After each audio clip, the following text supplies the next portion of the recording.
Good morning, everybody. Sylvia Hennifer here. I'm just going to do a layer of compost, and I just want to invite you to watch and see what I do, and hopefully get you kind of motivated to compost.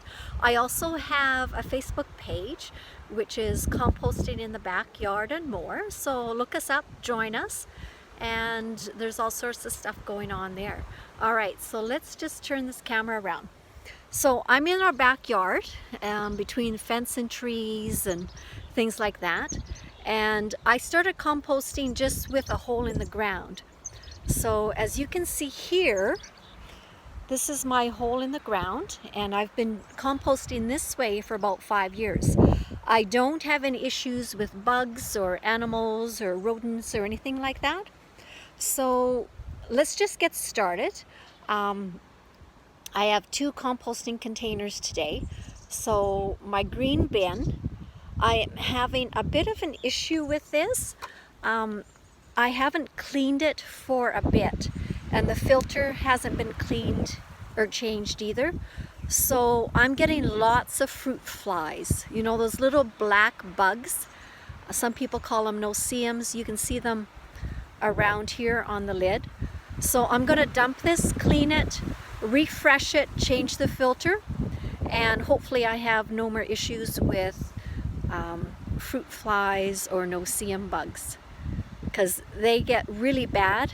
I usually keep this under the kitchen sink, but it was so bad that we had flies all over the house. So I just needed to move it, I need to clean it and start over again.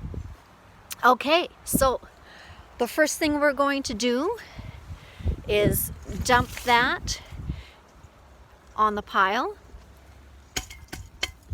Get that as clean as we can.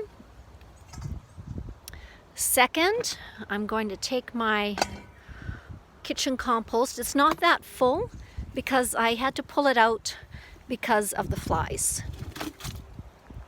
So I've dumped that.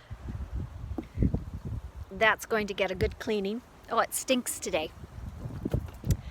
And what I'm going to do is spread this pile around, okay? So it's a pretty big pile. I've got banana peels, watermelon, coffee urns, onion peels, eggshells. I really like to break those eggshells up as they compost a lot faster. Just because of that. I don't chop a lot of my stuff up in this pile. 2 inches, 3 inches is probably the smallest I leave things. So just stir that around, flatten it out. And, oh, my hand is all yucky. I'm going to just cover this layer. Oh, here come the flies. But, you know, the flies don't really bother it as much. So I have a pile of dry grass. There's some green and some brown. I'm going to gather as much brown grass as I can. So yeah, I just take handfuls. You can take a pail, whatever. And I'm just covering that.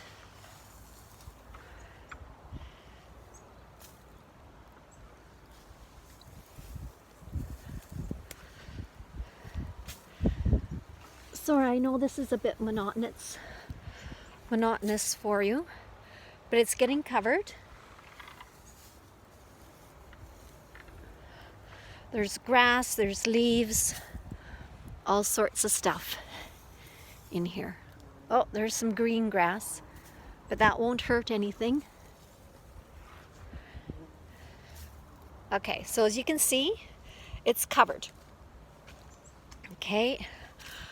I'm just going to spread that around a bit. Okay, you can't see any of the produce that I dumped in there. My next layer is some darker, like some browns. So whether it's dirt or something, this is left over from compost that I sifted. So there's more twigs, more pine cones and things like that. I'm going to just spread a thin layer over top.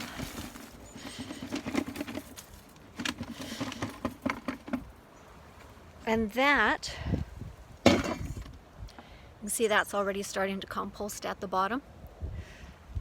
And that is my layer. So that looks awesome. It's nice and flat and even. Okay, and when I come back here next week, it would have sunk probably about an inch because it just continues to compost. So it never gets any higher. It stays pretty well ground level depending on the amount of compost you add to the layer. But that's pretty well all I do. I also have my sifter, and I just cover it just as an extra safety thing. But that is my compost probably once a week. That is all I do. So it's right beside a dry grass area. It's hidden really well between the fence and the backyard, and nothing irritates it. It's perfect. So happy composting. Thanks for following along. I hope I motivate you to compost. If you have questions or ideas, please join our Facebook page, Backyard Composting and More. Okay? Talk to you soon. This is in Yorkton, Saskatchewan.